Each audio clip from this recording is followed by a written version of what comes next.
Hi guys, welcome to TFA Files TV. We are back again with the latest gossip. Nyaya dziri kupisa dziri kutendera social media. Timu yevarakashi ZANUPF yotorera vamwe mai vanosapota ZANUPF chilendi yavo. Mai vakadedzera kuti zvirinani munditsike vanekunditorera lendi. Zvatinotaura zviya zvekuti munoshandiswa chete. See full video.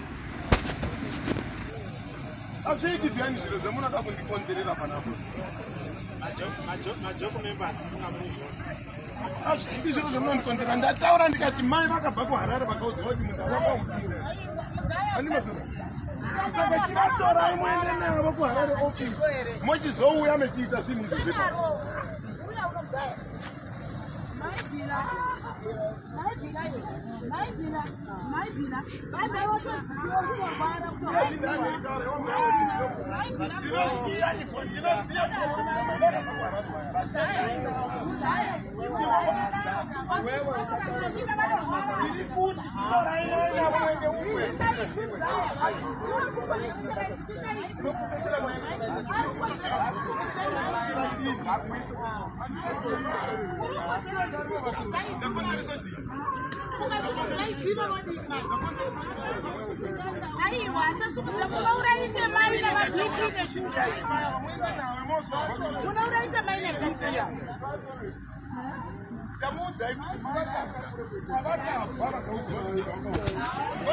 I'm sure guys mazvionerawo mega team yevarakashi yakurakashana ZANUPF veZanupf asi vazukuru vataura zvakawanda.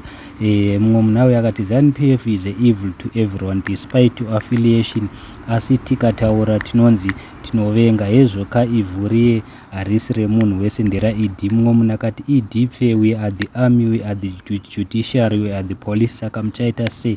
Mumwe munhu akati muchamama nayo ZANUPF. Mumwe munhu akati there is nothing heartbreaking, imamai mwana wenyu ndiwe timu yevarakashi. Mumwe munhu akati rega zviurayane, tine basa rei nazvo. So ndo nyaya yangatauya nayo ZANUPF iye akutorera nevamwe vayo veZANUPF pataivaudza kuti musabvume kunotengerwa zvinonaka nyama muchiendeswa kumastadium, vairamba vachiti ED huchionai manje. Thank you so much, don't forget to subscribe.